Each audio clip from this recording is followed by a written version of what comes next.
今回は額縁縫いの新しい方法を考えたので紹介します。どんな太さの額縁縫いでも簡単にできる方法です。今回は2センチ幅の額縁を作ります。最初に出来上がり線で折ります。今回は2センチ幅にしたいので1センチを足した3センチを折ります。作りたい幅プラス1センチです。最初に3センチ折って後で1センチ折り込みます。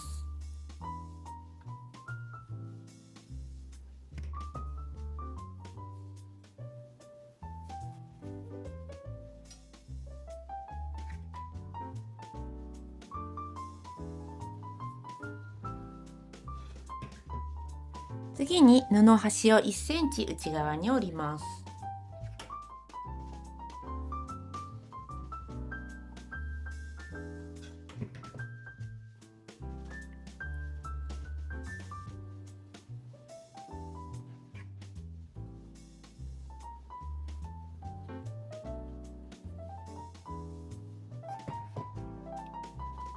角のところに印をつけます。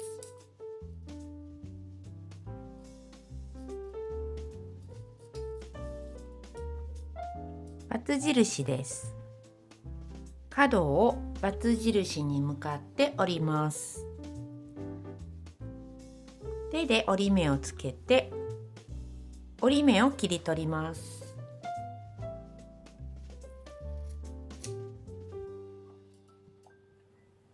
次に1センチ内側に折り込んだ状態で表同士を合わせます。布端を合わせてバツ印の真ん中に来るように折ります。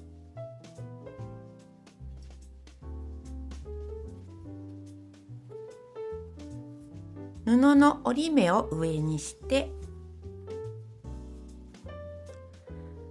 縦に線を引くか折り目をつけます。バツ印のところを折って上の線を揃えて縦に縫います。正確に線が描きたいときは定規を上の折り目に合わせてバツ印から下に向かって線を引きます。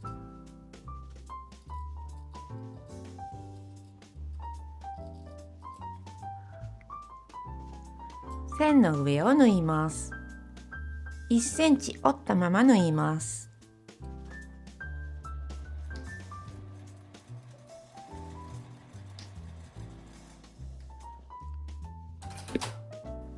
今縫った1センチぐらい外側を切り取ります。これは目分量で大丈夫です。縫い代を開いてアイロンを当てます。アイロンの先で開くようにして当てます。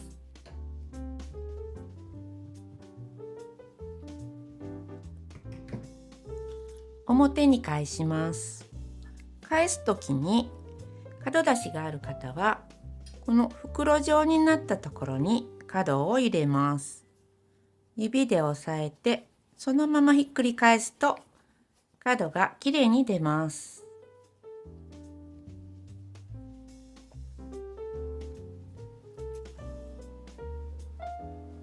アイロンを当てて整えます。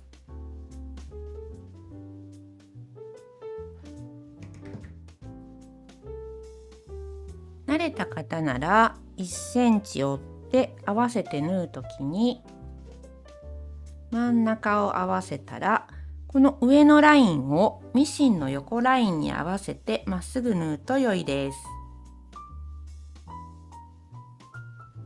この横ラインに合わせます。そのまま下に縫うと良いです。